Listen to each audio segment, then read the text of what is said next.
Olá, amada igreja, boa tarde ou boa noite. Mais uma vez aqui para falarmos um pouco da palavra de Deus, meditarmos sobre a preciosa palavra do Senhor. Nesse dia eu queria pensar um pouco sobre Josué 7, capítulo 13, uma palavra que Deus dá ao povo de Israel, que diz assim, levanta-te, santifica o povo e dize, santificai-vos para amanhã, porque assim diz o Senhor Deus de Israel. Anátema há no meio de ti, Israel. Diante dos teus inimigos não poderás suster-te até que tireis o anátema do meio de vós. Vamos falar com o Senhor? Querido Deus e Pai Celestial, nós te agradecemos mais uma vez pela tua palavra, Senhor, que tu trazes à nossa vida, a tua revelação para o homem, Senhor, e queremos te pedir nesse momento que tu fales aos nossos corações e esclareça tudo o que nós precisamos para estarmos mais próximos de ti, buscando sempre fazer a tua vontade. Esteja com todos aqueles que serão alcançados pela tua palavra, para que nós possamos crescer em graça e sabedoria debaixo do teu amor. Nós te pedimos e agradecemos estas bênçãos no nome do teu Filho amado Jesus. Amém, Senhor. Ora, Deus chama atenção para Josué ali, porque havia acontecido um fato muito grave no meio do arraial do povo de Israel, e no verso 7, no verso 1 do capítulo 7, Deus fala assim para o povo: e transgrediram os filhos de Israel no anátema, porque Acã, filho de Carmi, filho de Zabdi, filho de Zerá, da tribo de Judá, tomou do anátema, e a ira do Senhor se acendeu contra os filhos de Israel. Ora, o que aconteceu nesse caso aqui? Quando fala-se anátema aqui, quer dizer a maldição, aquilo que não é aprovado por Deus, aquilo que Deus condena e falou para que o povo não fizesse, Acã foi lá e fez. Quando o povo de Israel venceu aquela batalha em Jericó, quando Josué lá, e Deus mandou que os homens circundasse a cidade por 6 dias e no 7º dia tocasse a trombeta, e eles então ali eles invadiriam aquela cidade e ganhariam aquela cidade, e Deus dá algumas orientações a respeito dos despojos daquela cidade. E ele fala assim, no verso 17 do capítulo 6, fala assim: porém a cidade será anátema ao Senhor, ela e tudo quanto houver nela. Somente a prostituta Raabe viverá, ela e todos os que com ela estiverem em casa, porquanto escondeu os mensageiros que enviamos. Tão somente guardai-vos do anátema, para que não toqueis, nem toqueis alguma coisa dele, e assim façais maldito o arraial de Israel. Porém toda a prata e o ouro e os vasos de metal e de ferro são consagrados ao Senhor, irão ao tesouro do Senhor. Então Deus deu uma orientação muito clara para que o povo não pegasse nenhum despojo para ele, mas sim somente toda a prata, ouro, os vasos de metal, de ferro, que seriam consagrados ao Senhor, fariam parte do tesouro do Senhor. Então o povo de Israel ali, ele não teria que tomar nada para eles. Eles teriam que apenas pegar essas peças que fariam parte do tesouro do Senhor. Por quê? Porque Deus considerou aquela cidade como amaldiçoada. Deus amaldiçoou aquela cidade. Mas, infelizmente, o que Acã fez? Acã, ele se levou pela cobiça e pegou aquilo que não era para pegar, porque Deus já havia mandado não pegar. E isso trouxe consequências para o povo de Israel. Isso trouxe consequências negativas para o povo, tanto que quando eles foram invadir a cidade de Ai, eles subestimaram aquele povo, os espias que Josué mandou. Eles falaram: não precisa muita gente não, manda lá uns 3.000 homens que dá para vencer, né? E eles falam assim, e voltaram a Josué, os espias, né, voltaram a Josué e disseram: não suba todo o povo, subam uns 2.000 ou 3.000 homens a ferir a Ai, não fatigueis ali todo o povo. E o que aconteceu? Eles foram derrotados. Eles saíram de lá envergonhados. E Josué então falou: Senhor, seria melhor que nós tivéssemos ficado lá e não tivéssemos passado essa vergonha, porque os homens que foram para a batalha, eles fugiram. e foram derrotados e foram mortos. Aí agora o que acontece? Seria melhor se nós não passássemos por isso, porque as pessoas vão saber dessa notícia e vão achar que nós fomos envergonhados. Aí o que Deus faz? Deus mostra para Josué que havia pecado no meio do povo. Por quê? Porque Acã havia cometido uma falta grave, feito aquilo que Deus não mandou que ele fizesse, né? Então, quando ele fala que levanta-te, santifica o povo e dize, santificai-vos para amanhã, porque assim diz o Senhor Deus de Israel, anátema no meio de ti. Diante dos teus inimigos não poderás suster-te até que tireis o anátema. Olha, Deus então fala o seguinte, já que houve esse erro, agora vocês têm que corrigir isso. Então vocês têm que tirar o pecado do meio do povo. Aí o que acontece? Quando chegou lá no verso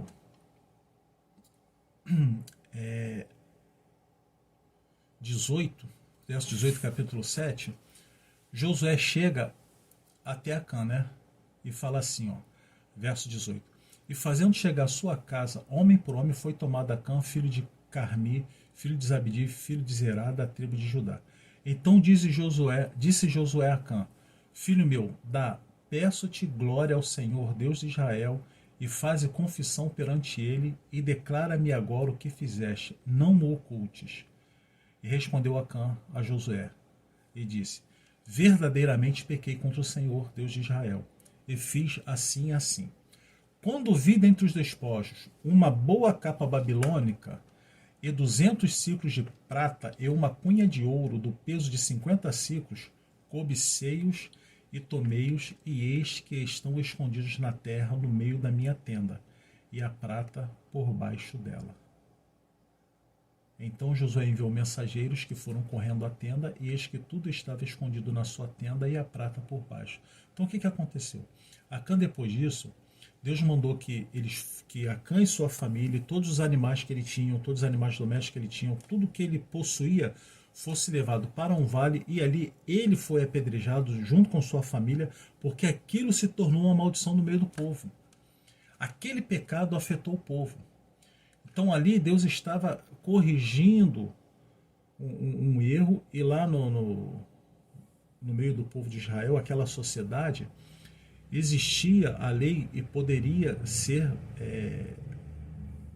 aplicada a pena capital de morte, porque era permitido naquela sociedade esse tipo de pena de morte. Então precisou fazer isso para quê? Para que eles fossem limpos no meio do povo, que o povo fosse tirado a maldição do meio do povo. Então eles fizeram isso. Agora o que eu queria chamar a atenção é para o verso 21 do capítulo 7, que são passos para que a pessoa cometa pecado na sua vida. E Acã fala isso aqui claramente, ó, quando vi entre os despojos uma boa capa babilônica. Então a primeira coisa que aconteceu com ele foi que ele viu uma coisa que ele achou boa, né? Quando ele falou assim, uma boa capa babilônica e 200 ciclos de prata e uma cunha de ouro do peso de 50 ciclos, cobicei-os e tomei-os. Olha só, primeiro ele viu uma coisa que foi agradável aos olhos dele. Então nós, seres humanos, temos muito isso. Nós vemos as coisas e nós nos agradamos com aquilo, são coisas boas aos nossos olhos. Então, isso não é pecado. Você ver uma coisa e achar que aquela coisa é boa, perceber que é uma coisa boa, perceber que é uma coisa agradável, isso não é pecado.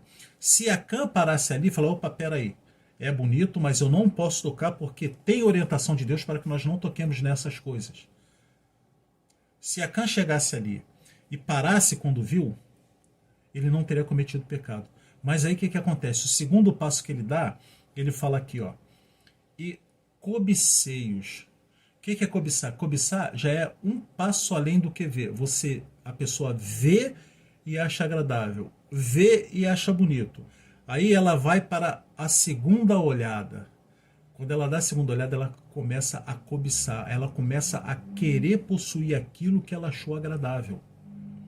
Aí ela já entrou num processo para cometer o pecado, cometer aquilo que desagrada a Deus, que foi o que aconteceu com Acã. Ele mexeu em coisas que Deus mandou que ele não mexesse, que ninguém daquele povo tocasse. Porque aquilo era maldição. E o ouro que estava ali, a prata que estava, o ferro, tudo que tinha ali, era para fazer parte da casa do Senhor e não era para o povo de Israel. Então o que acontece? Ele cobiçou, aí ele foi e concluiu aquele pecado como ele fala, eu tomei. Então o que acontece? Ele viu, achou agradável, achou bonito, cobiçou, teve a vontade e o desejo de possuir aquilo que ele não devia possuir, que ele não poderia possuir, que Deus determinou que não possuísse. E depois ele tomou. E logo depois, o que ele fez? Ele escondeu. Então o que acontece? Quando alguém faz alguma coisa errada, isso é próprio do ser humano, ele não quer que aquela coisa fique à mostra, não quer que aquela coisa fique aparente a todo mundo, a todas as pessoas que estão à volta. Então o pecado que ele praticou estava escondido, porque ele não pegou aquela capa babilônica e colocou no corpo e passeou no meio do arraial. Não foi caminhar no meio do povo. Ele não pegou o ciclo de prata que ele tinha, a cunha de ouro que ele havia pego ali, ele não pegou aquilo e mostrou ao povo, não mostrou aos seus amigos, aos seus familiares aquilo que estava. O que ele fez? Ele foi e escondeu. Então, quando ele escondeu, ele devia ter a preocupação de não mostrar, porque sabia que aquilo era errado. Então havia consciência dele de que ele tinha desobedecido a Deus. Tinha desobedecido uma orientação que Josué deu porque recebera de Deus. Então ele fez isso. Então esse pecado, ele afetou não só a família de Acã, mas como afetou todo o povo de Israel, porque o povo sofreu uma derrota. Sofreu aquela derrota, e Acã foi tão insensato, desculpe minha expressão, mas ele foi tão burro, que pouco depois a cidade de Ai foi conquistada pelo povo de Israel. Aí eles tiveram condição, eles tiveram a possibilidade de pegar aqueles despojos e usar em benefício próprio. Então Acã foi insensato, ele foi louco, ele não pensou nas consequências que poderia acontecer se ele cometesse aquele pecado. E o que aconteceu? Ele, toda a sua família, os seus animais e todas as coisas que pertenciam a ele foram colocadas lá no vale, eles foram apedrejados e foi colocado um monte de pedra em cima e eles ficaram ali. E isso é muito triste para o povo de Israel, mas nós devemos tirar lições muito boas, muito importantes para a nossa vida. Que Deus pega um fato isolado e faz com que isso sirva de lição para o seu povo e faz com que o povo, para não pecar de novo, não cometer os mesmos erros. E nós devemos fazer isso na nossa vida. Nós devemos olhar para trás e vermos aquilo que nós fizemos de errado, aquelas desobediências que nós cometemos, aquilo que nós fizemos que desagrada a Deus e não praticar de novo. Nós temos que olhar o passado para isso, não é para ficar lamentando pelo passado. Eu devia ter feito isso, eu devia ter feito aquilo, eu não deveria ter feito isso. Não, é para olhar assim, aquilo que eu fiz, o que deu errado e o que não agrada a Deus, eu não vou cometer hoje. Eu não vou fazer de novo. E o povo de Israel tinha que aprender com isso. E depois eles foram lá e venceram Ai. Tá? É interessante, e venceram Ai e conseguiram conquistar aquela cidade. Acho interessante é que o povo de Israel, ele teve tanta experiência com Deus, tantas maravilhas que Deus fez no meio do povo, e virava e mexia, eles faziam alguma coisa que desagradava a Deus. A gente viu lá com Moisés, a gente viu durante toda aquela caminhada, durante o deserto. Isso mostrava que o povo era assim, uma hora estava lá em cima, outra hora estava lá embaixo, uma hora estava lá em cima, outra hora estava lá embaixo. Então era muito inconstante. Aí eu sempre fico pensando, se Deus não fosse constante, nós estaremos perdidos. Se Deus fosse inconstante como eu sou, como você é, como o povo de Deus é, nós seremos perdidos. Graças a Deus que nosso Deus é um Deus misericordioso. E quando ele fez isso com Acã lá, quando ele mandou que fizessem isso com Acã, que destruísse Acã, nós não podemos esquecer que a misericórdia de Deus, o perdão de Deus, não nos livra da consequência dos nossos pecados. quando eu peco, eu posso ser perdoado por Deus. Eu sou perdoado por Deus. Deus é misericordioso em me perdoar. Mas a consequência daquilo que eu faço, eu vou sofrer na minha vida. É como se uma pessoa, vamos dizer assim, vou usar como exemplo, se uma pessoa furta alguém, ela pode ir lá e pedir perdão à pessoa e ser perdoado. Mas ela pode não estar livre de ser processada porque ela cometeu um crime. Então, o perdão ela tem, mas a sua dívida com a sociedade, ela vai pagar. E a Cam pagou isso. E aconteceu isso com a Cam. Foi muito triste o que aconteceu com ele. Foi muito desagradável. Mas tem que servir de lição para nós. Então, nós temos sempre que pensar o seguinte: o que Deus quer que eu faça? Qual o objetivo de Deus na minha vida? Onde eu quero chegar? O que eu quero fazer na minha vida está debaixo da vontade de Deus? O que eu estou fazendo na minha vida está sendo guiado por Deus?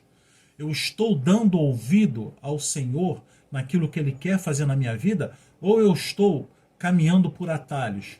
Deus está mandando eu ir por um lado e eu estou indo para outro, porque eu acho que o meu jeito é mais fácil, o meu jeito é mais rápido, o meu jeito é melhor. Então, isso nós temos que ter em mente. Ter sempre pensando, o que eu estou fazendo está de acordo com a vontade de Deus ou está de acordo com o desejo do meu coração? Se estiver de acordo com o desejo do meu coração, eu tenho que tomar muito cuidado, porque o meu coração é enganoso. A Bíblia fala isso, que o coração do homem é enganoso. Então nós devemos estar sempre buscando fazer a vontade de Deus na nossa vida. Existe um livro antigo, eu nunca li, mas pelo título, né, diz que eram artigos que eram publicados em jornal, e que só o título, já o título é muito interessante, que é em seus passos ou em meus passos, o que faria Jesus? Então isso nós temos que ter em mente. Se Jesus estivesse no meu lugar, ele agiria da forma que eu estou agindo? Se ele estivesse no meu lugar, ele faria o que eu estou fazendo? Ele diria o que eu estou dizendo? Então que nós possamos ter em mente essa visão que Deus colocou ali para o povo de Israel, de obedecer aquilo que Deus quer. Fazer a vontade de Deus sempre será melhor do que fazer a minha vontade. Às vezes, é muito mais difícil chegar onde nós queremos chegar debaixo da vontade de Deus, que nós vamos ter batalhas, nós vamos ter dificuldades, vamos encontrar muitos obstáculos, mas a vitória, ela é garantida em Jesus Cristo. E por isso, quando Deus fala lá, tira do meio de vós o que é maldição, tira do meio de vós. E ele fala, levanta-te, santifica o povo e dize, santificai-vos para amanhã, porque diz o Senhor, Deus de Israel, anátema no meio de ti, Israel, diante dos teus inimigos não poderás suster-te até que tireis o anátema do meio de vós. Eliminar o pecado da nossa vida, ter arrependimento e buscar o perdão de Deus é o primeiro passo para nós termos vitória na nossa vida. A vitória pode não ser fácil, pode não ser rápida, mas ela é garantida se ela estiver debaixo da vontade de Deus. Você terá sucesso nas suas coisas, você será feliz no que você faz, se você fizer a vontade de Deus. E quando eu falo ter sucesso, não são bens materiais. Não é que você vai ficar milionário, que você vai ter todas as coisas boas do mundo. Não, você vai ter a paz no teu coração que Deus dá e sabendo que Ele está guiando a tua vida. Ele vai sempre suprir as nossas necessidades na medida certa. Pode não ser mais, pode não ser menos, mas vai ser na medida certa. Em certos momentos, e grande parte das vezes, a graça de Deus abunda na nossa vida. Faz coisas maravilhosas. Que nós possamos ter sempre isso em mente. Buscar fazer a vontade de Deus. Não deixar o pecado dominar a nossa vida. Não deixar a nossa vontade dominar a nossa vida. E nós podemos falar como Paulo, né? Vivo não mais eu, mas Cristo vive em mim. e a vida que eu vivo na carne eu vivo no Espírito. Que nós possamos ter sempre isso diante de nós. Senhor, a tua vontade é o que eu quero fazer. Que Deus já tanto nos abençoe e vamos falar com Deus nesse momento. Pai querido, mais uma vez, nós te agradecemos muito pela tua palavra, Senhor, e queremos te suplicar, Pai, que tu estejas com cada um que está ouvindo neste momento essa mensagem, que cada coração possa ser transformado pela tua palavra, para que possa ser limpo, ser tirado todo o mal dos nossos corações, da nossa vida, Pai, que nós possamos nunca intentar a maldade contra o nosso próximo. Que o teu querer esteja sempre acima de todas as coisas na nossa vida. Abençoa-nos a cada dia e em nome de Jesus nós choramos. Amém. Que todos tenham uma boa semana, uma boa tarde, uma boa noite e que Deus possa nos abençoar sempre. Amém.